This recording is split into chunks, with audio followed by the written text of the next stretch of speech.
సిద్దిపేట జిల్లా కలెక్టరేట్ కార్యాలయం ఎదుట బీడీ కార్మికులు భారీ ఎత్తున ధర్నాకు దిగారు. కాంగ్రెస్ ప్రభుత్వం ఇచ్చిన హామీలు నెరవేర్చుకోవాలి, మాకు పెన్షన్ 4000 రూపాయలు చేస్తానని ఇంతవరకు బీడీ కార్మికులు ఊస ఎత్తడం లేదని ఆందోళనకు దిగారు.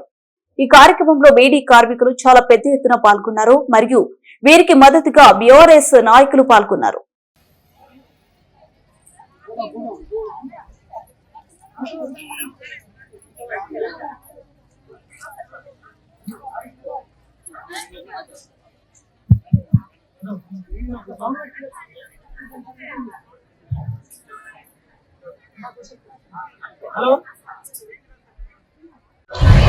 రాష్ట్ర ప్రభుత్వమే కాదు, కేంద్రంలో ఉన్నటువంటి బీజేపీ ప్రభుత్వం కూడా బీడీ పరిశ్రమలో ఉన్నటువంటి బీడీ కార్మికుల జీవితాల మీద పెద్ద పెద్ద దెబ్బ ఇస్తా ఉన్నది.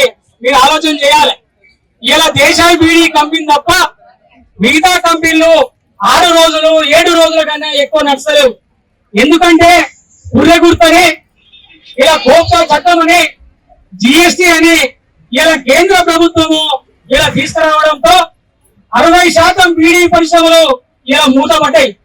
ఇక్కడ ఉన్నటువంటి భాషా కంపెనీ ఇలా తీసేయడం జరిగింది.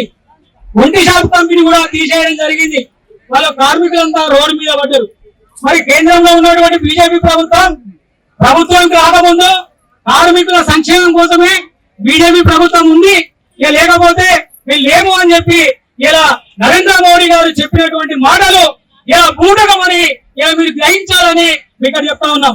ముఖ్యంగా బీడీ సిగారు యాక్ట్ అని 1966 సంవత్సరంలో వచ్చినటువంటి ఈ చట్టాన్ని కూడా పూర్తిగా నిర్వీర్యం చేసే పరిస్థితి ఇలా కేంద్ర ప్రభుత్వం చేస్తా ఉన్నది. ఇలా బీడీ కార్మికులకు సంబంధించిన పిఎఫ్ 12% కట్ అయితే యజమాన్యం కూడా 12% జమ చేసి కట్టే పరిస్థితి.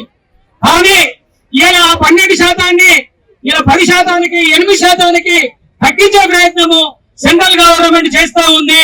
దయచేసి ఇలా కేంద్రంలో ఉన్నటువంటి బీజేపీ ప్రభుత్వం, బీజేపీ నాయకులు వచ్చిన రేపు చెప్పాలి.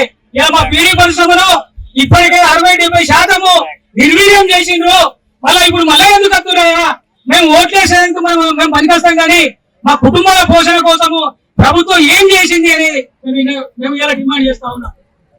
ఇలా మా రాజాసన చెప్పినట్టు ఇలా ఏ రాష్ట్ర ప్రభుత్వాలు కానీ బీడీ కార్మికులకు ₹1 కూడా ఆసరా పెన్షన్ ఇచ్చే పరిస్థితి ఏ రాష్ట్రంలో లేదు. కానీ తెలంగాణ గవర్నమెంట్ వచ్చిన తర్వాత గౌరవ కేసీఆర్ గారు మనకు 1000 రూపాయల పెన్షన్ నుంచి ఇప్పుడు 2000 పెన్షన్ చేసిండు. అయ్యా 2000 పెన్షన్ మరి 4000 పెన్షన్ ఇస్తాడు కదా.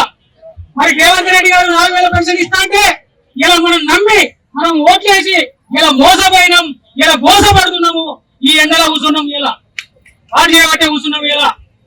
ఇలా రేవంత్ రెడ్డి గారికి ఇలా డిమాండ్ చేస్తా ఉన్నాం. అయ్యా మేము ఇచ్చినటువంటి ఏదైతే ఉందో 4000 రూపాయలు వెంటనే అమలు చేయాలి. ఈ నెల వచ్చే నెల అసెంబ్లీ జరుగుతూ ఉంది. ఆ